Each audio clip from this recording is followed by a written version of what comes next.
Why low-carb diets cause keto breath. Bad breath is one of the possible side effects of a low-carb diet, such as the Atkins Diet or South Beach Diet.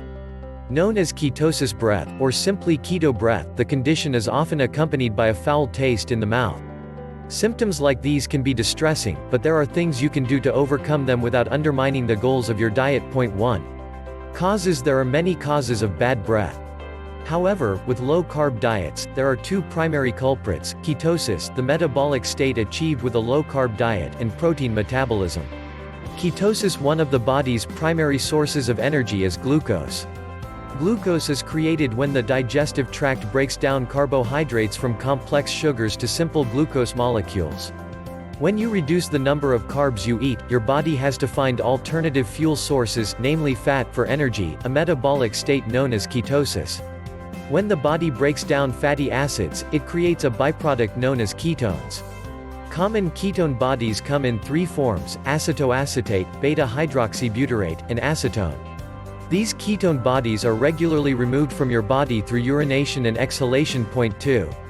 If you're on a low-carb diet, your body is relying more on fatty acids for energy because you aren't eating as many carbohydrates. As your body uses up more fat, more ketones will be released as a byproduct of the metabolic process at work. The excessive accumulation of ketones in your body can contribute to bad breath. Point 2. However, the ketones you exhale have very distinctive scents, most of which are unlike what you would experience with everyday bad breath. Halitosis. Protein metabolism changes in your diet can also trigger changes in your breath. With a low-carb diet, the sudden switch from carbs to proteins alters how your body metabolizes food. The breakdown of protein in the body creates ammonia.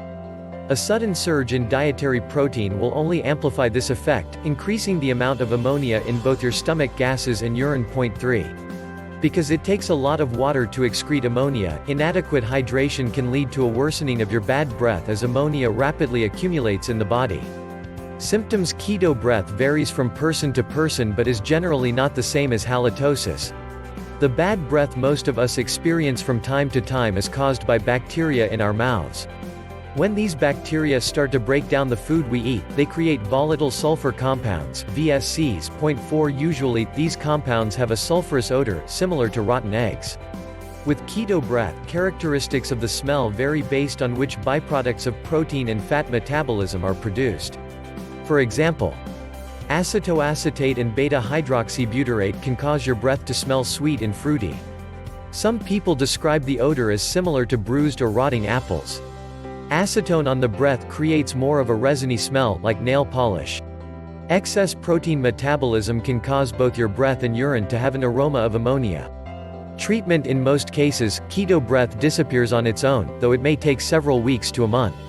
If you've committed to a low-carb diet, here are a few ways to mitigate the symptoms of keto breath while your metabolism adjusts. Drink more water. Aim for no less than 8 8-ounce glasses of water per day. This not only helps flush excess ketones and VSC from your body, but it also aids in digestion and prevents constipation. Change the balance of proteins you consume. While this is a trial and error process, a change of protein sources, say, from chicken to meat or meat to fish, can sometimes alter which ketone bodies are being produced, mainly by the types of fatty acids being broken down. Increase fat intake. Research suggests that increasing fat while reducing protein consumption can help minimize both acetone and ammonia emissions. Don't undercut the carbs. Don't be overzealous and cut out more carbs than you need. The South Beach Diet, for example, is not as strict on the carb count as the Atkins Diet. Neither, however, aims for a zero-carbs policy. If you suspect you've gone overboard on carb cutting, try increasing your intake of healthy carbs within the prescribed limit. Mask your breath. Try natural breath fresheners such as mint, parsley, cloves, cinnamon, or fennel seeds, or breath capsules made from parsley oil or chlorophyll. Sugar-free mints and gums made with xylitol can help mask bad breath while exerting mild antibacterial properties to control VSC. Practice good oral hygiene. Brush your teeth, floss, and rinse with an antibacterial mouthwash. Regular tongue scraping can also help. Natural remedies for bad breath. A word from Verywell. If your bad breath persists for more than a couple of months despite good oral hygiene practices and your best efforts to staunch it, speak with your doctor or dentist. In some cases, bad breath may have nothing to do with your low-carb diet. It could be related to dry mouth, gum disease, or medical conditions such as acid reflux, diabetes, sinus problems, or liver or kidney disease.